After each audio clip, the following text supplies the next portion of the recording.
జరిగిన గ్రామ పంచాయతీ ఎన్నికల సమరం అధ్యాంతం ఉత్కంఠభరితంగా సాగింది. ఈ ఎన్నికలలో బలమైన పార్టీని, పోటీలో నిలబడిన బలమైన నాయకుణ్ణి ఎదుర్కొని ఓడించేందుకు ప్రత్యర్థి పోటీలు శతవిధాల ప్రయత్నాలు చేశాయి. రాష్ట్రంలో పోట్లగిత్తల్లా నువ్వా నేనా అని కత్తులు నూరుకుంటూ పోట్లాడే కాంగ్రెస్, బీఆర్ఎస్, బీఎస్పీ, బీజేపీ పార్టీలు కలిసి దండు కట్టేందుకు సైతం వెనకాడలేదు. ఈ ఎన్నికల పోరు సూర్యాపేట జిల్లా మునగాల మండలం నరసింహగూడెం గ్రామ పంచాయతీలో సిపిఎం పార్టీ బలపరిచిన అభ్యర్థి కొంచెం ఇందిరా నర్సయ్యను ఓడించేందుకు కాంగ్రెస్, బీఆర్ఎస్, బీఎస్పీ పార్టీలు అనైతిక పొత్తును కుదుర్చుకున్నాయి. జరగబోయే రాజకీయ కూటిలత్వాన్ని గ్రహించబడిన గ్రామ ప్రజలు ఒక్క తాటిపైకి వచ్చి ఆ మూడు పార్టీల జట్టును చిత్తుచిత్తుగా ఓడించి సిపిఎం బలపరిచిన 10 వార్డుల అభ్యర్థులను, సర్పంచ్ అభ్యర్థిని అత్యధిక మెజార్టీతో గెలిపించిన ప్రజలు నరసింహగూడెం గ్రామ పంచాయతీని సిపిఎం పార్టీకి పట్టం కట్టారు.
బెదరని రక్తమది నడవదురాట, నీతి న్యాయం నిండు గుణము కదరా తన బాట.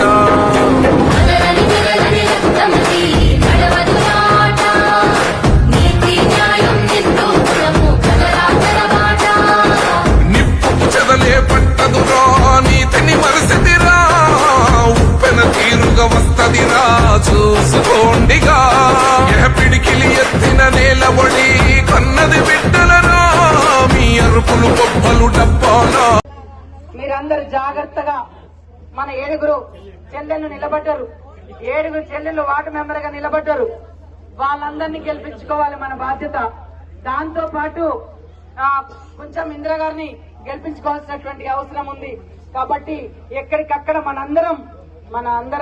మనం ఓటేయటమే కాదు, మన అభిమానులు ఉంటారు. మీరందరూ జాగ్రత్తగా మన 7 చెల్లెళ్ళు నిలబడ్డారు. 7 చెల్లెళ్ళు వార్డు మెంబర్ గా నిలబడ్డారు. వాళ్ళందరినీ గెలిపించుకోవాలి మన బాధ్యత. దాంతో పాటు కొంచెం ఇందిరా గారిని గెలిపించుకోవాల్సినటువంటి అవసరం ఉంది. కాబట్టి ఎక్కడికక్కడ మనం ఓటేయటమే కాదు, మన అభిమానులు ఉంటారు.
ఈ రెండు వార్డులు మొట్టమొదటిగా కైవసం చేసుకొని వస్తే ఖచ్చితంగా మిగతా విజయం అనేది ఇక్కడి నుంచే ప్రారంభమవుతుంది. కాబట్టి విజయానికి తొలిమెట్టైన ఈ గూడెం నుంచే మనం ఈ రోజు ఈ శంకరావంపూర్ నుంచి 2 రోజుల్లో జరగబోయే ఎన్నికలలో ఉంగరం గుర్తు మీద గౌన్ గుర్తుల మీద ఓటేసి మనం ఖచ్చితంగా మన అభ్యర్థులను గెలిపించుకోవాల్సిన అవసరం ఉంది.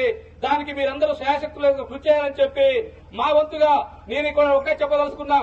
కుంచెం నరసయ్యని పోటీలో ఉంచకూడదు చేయాలని చెప్పి చాలా మంది ప్రయత్నిస్తే అతను నామినేషన్ తిరస్కరిస్తే ఒక న్యాయవాదిగా మీ ఊరి బిడ్డగా నేను సిపిఎం పార్టీ కార్యకర్తగా కుంచెం నరసయ్యని మొట్టమొదటిగా గెలిపించి మీ దగ్గర పంపించాను. మీరు ఆ గెలుపుని అందిపుచ్చుకొని మీరు రెండో గెలుపుని మీ భుజాల మీద వేసుకొని రేపు 14వ తారీఖు సాయంత్రం కల్లా ఆయన మనం భుజాల మీద ఎత్తుకొని ఈ గెలుపుని అమరవీరులకు అంకితం చేసే విధంగా ఆదిరెడ్డి శ్రీనివాస్ రెడ్డి సురేష్ రెడ్డి యొక్క ఆశయాలు సాధిస్తామనే విధంగా మనం ఈ విజయాన్ని వారికి అంకితం చేయాల్సిందిగా భావిస్తూ తొలి విజయంలో నా పాత్ర ఉంది, మలి విజయంలో మీరు మీ అందరి పాత్రని సమున్నతంగా చేసి అమరవీరులకు అంకితం చేయాలని చెప్పి కోరుకుంటూ ఈ అవకాశం మీ అందరూ ధన్యవాదాలు తెలియజేస్తూ ముగిస్తున్నాను.